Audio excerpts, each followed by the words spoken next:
इस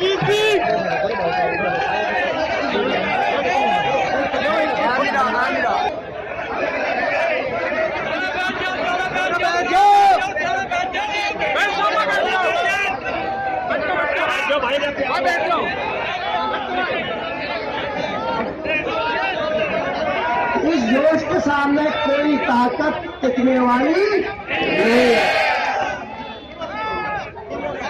भाइयों, कल मैं 80 साल का होने वाला हूं। पिछली बार 13 फरवरी को मैं मुजफ्फरनगर आया था। मैंने कहा था मैं भाजपा को दफनाने के लिए आया हूं।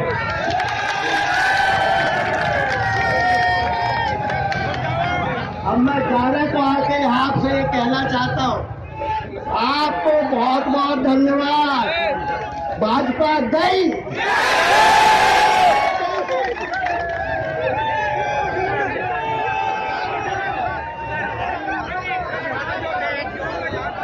5 साल का शासन हो गया।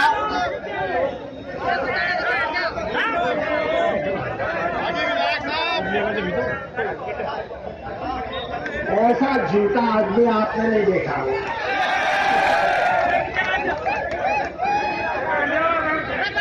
बल्कि झूठ तो सब लोग बोल देते हैं थोड़ा बहुत, या कई बार परिवार में शांति रखने के लिए भी थोड़ा बहुत झूठ बोल देते हैं।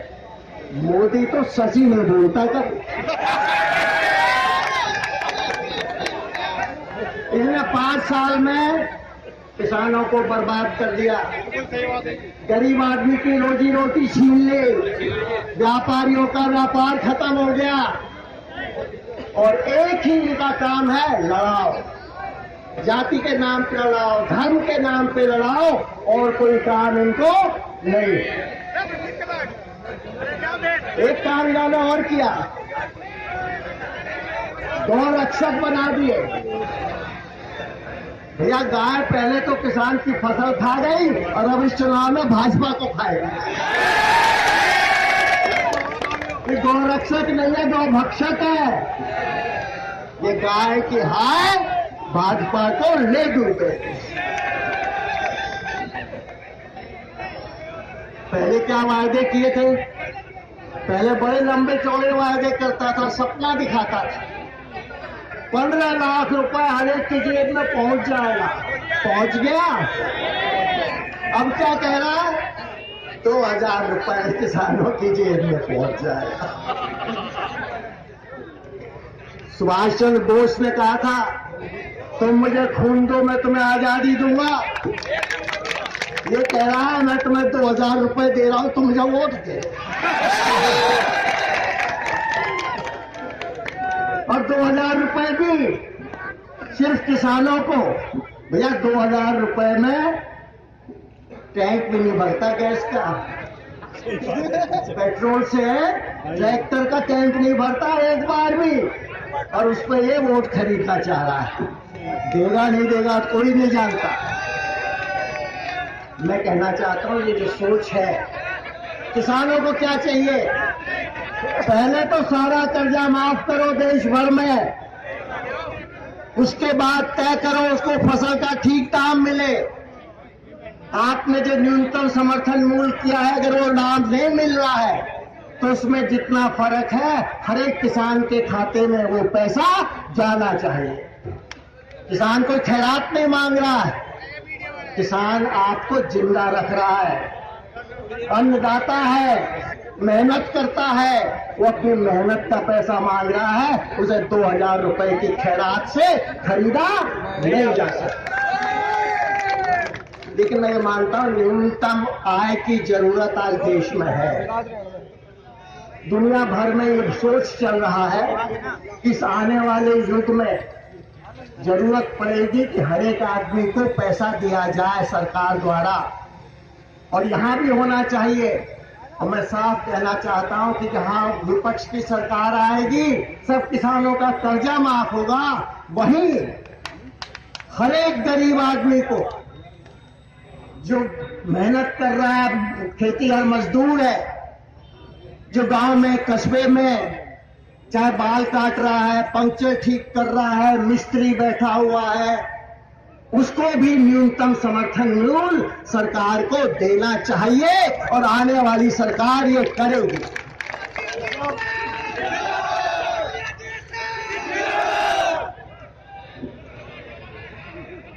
लेकिन मोदी साहब पहले तो सपने दिखाते थे, अब गाली गलौज के अलावा कुछ नहीं करते। भाषण सुना है, जो सारा देश में काम हुआ मैंने किया है, पिछले 70 साल में किसी आदमी ने कोई काम नहीं किया। सारे प्रधानमंत्री बेकार थे। भूल गए कि इनके अटल जी भी थे प्रधानमंत्री। ये ऐसा आदमी है, अगर ये श्रीलंका चला जाता ना, लौट के कहता रावण को मैं नहीं मारा था।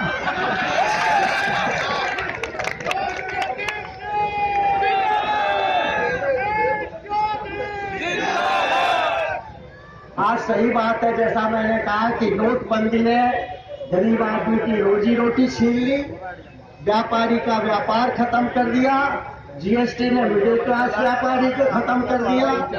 इनका जो किसानों के लिए इनके दिल में कहीं ना कहीं कोई नफरत का मामला है। डिक्लेयर कर देते हैं न्यूनतम समर्थन मूल्य, लेकिन बाहर से मंगा लेते हैं जिससे बाजार में भाव कम हो जाए। पिछले साल चीनी की कमी थी क्या देश में? चीनी बाहर से मंगा ली। 3 साल पहले गेहूं, कृषि मंत्री ने पार्लियामेंट में कहा कि बम्पर क्रॉप होगी, बाहर से गेहूं मंगा लिया जिससे बाजार में गेहूं का दाम कम हो जाए। दाल किसानों ने 2 साल पहले बहुत पैदा की, 30 लाख टन अदानी ने इंपोर्ट कर लिया और दाल का पैदा करने वाला किसान मर गया। ये असल में सूट-बूट वाली सरकार है। सुना होगा आपने क्या कहता है मोदी, मैं तो फकीर हूं, चला जाऊंगा छोड़ के। हे भगवान, मुझे और आप सबको फकीर बना दे भैया।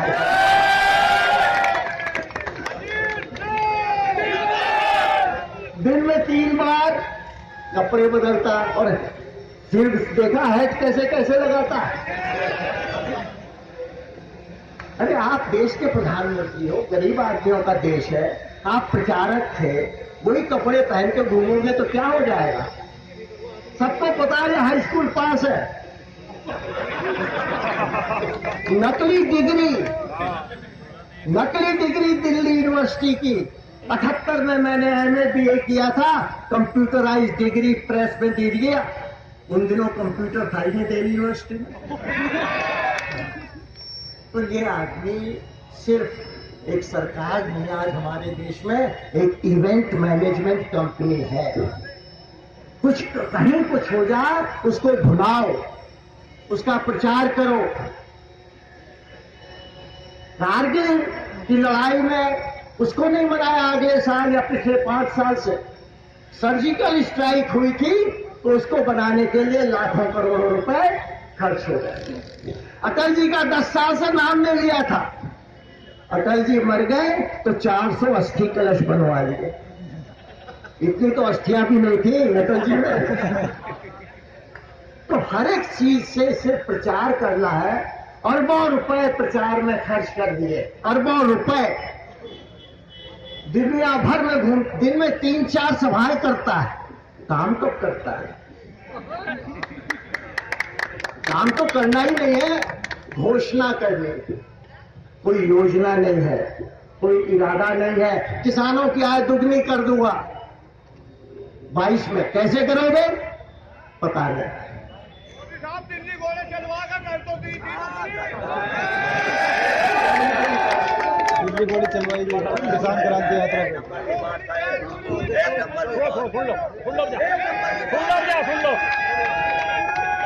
चौधरी अजीत सिंह, चौधरी अजीत सिंह, चौधरी अजीत सिंह। होता है इसलिए सबसे खराब बात जब होती है जब आप उसको हंसी का पात्र बना दो।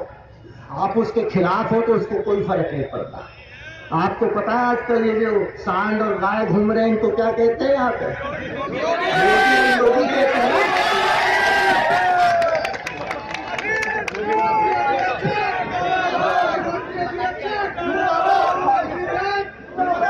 मजाक बन गया ना। लेकिन सही बात है, मुजफ्फरनगर से ही भाजपा सत्ता में आई थी और मुजफ्फरनगर से ही भाजपा की सत्ता का खात्मा होगा। यहाँ पे जो इन्होंने दंगे कराए थे, व्यवस्थित ढंग से योजना बना के दंगे कराए थे। अभी बुलंदशहर में फिर कोशिश की थी इन्होंने दंगा कराने की। सावधान रहने की जरूरत है। मोदी ऐसे आसानी से सत्ता छोड़ने वाला नहीं है, क्योंकि चुनाव के बाद हार गया तो सीधा पता है कहाँ जाएगा, बिहार। इसलिए ये सत्ता आसानी से छोड़ने वाला नहीं। लेकिन मैं फिर कहना चाहता हूं, मोदी साहब, ये जो जोश है, ये जो जनता है, ये आपको बख्शने वाली नहीं। आपने मन बना रखा है ना।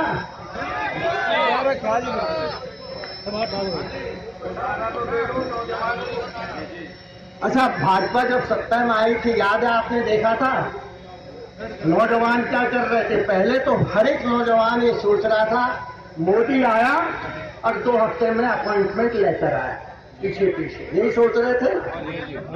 पेड़ के ऊपर चढ़ के, खंबे के ऊपर चढ़ के मोदी के नारे क्या लगा रहे थे? हर हर मोदी, हर हर मोदी, यही कह रहे थे ना। अब मैं आपको नया नारा दे रहा हूं, हाय हाय मोदी, बाय बाय मोदी। हाय हाय मोदी, हाय हाय मोदी, हाय हाय मोदी। गया, फैसला हो गया। क्यों भाई पत्रकार बंद हो, समझ आ गई ना आपको?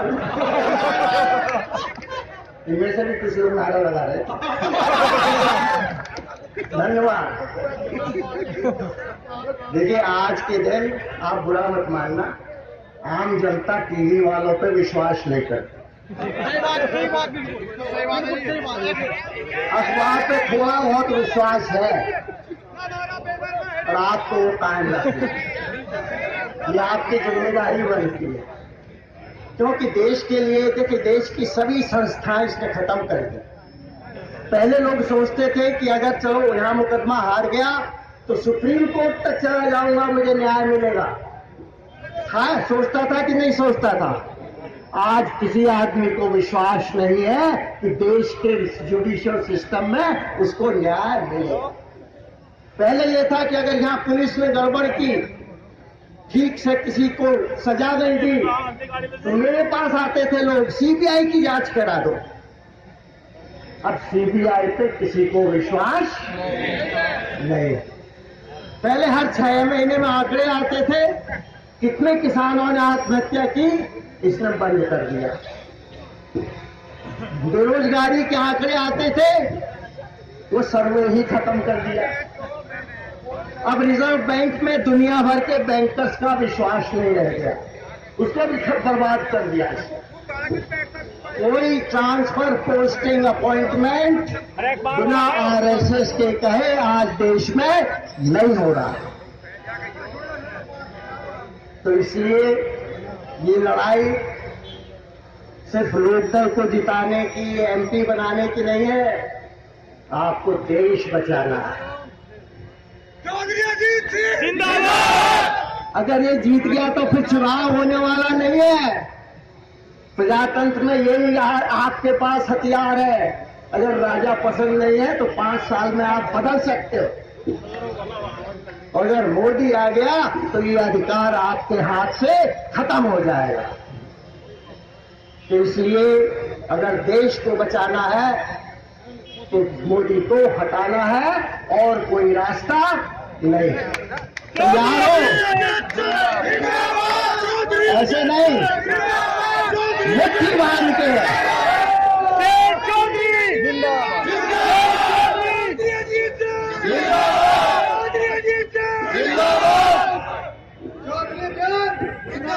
मैं आगे मैं यही कहना चाहता हूं, सही बात है। अब आपने इतना उत्साह, जोश को इसमें भर दिया। अब मैं मुजफ्फरनगर में कम और बाकी जगह लाके घूमूंगा।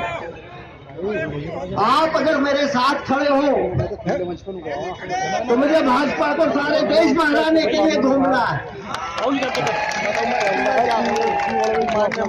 और मुझे विश्वास है जहां से भाजपा सत्ता में आई थी वहीं से भाजपा का खात्मा होगा।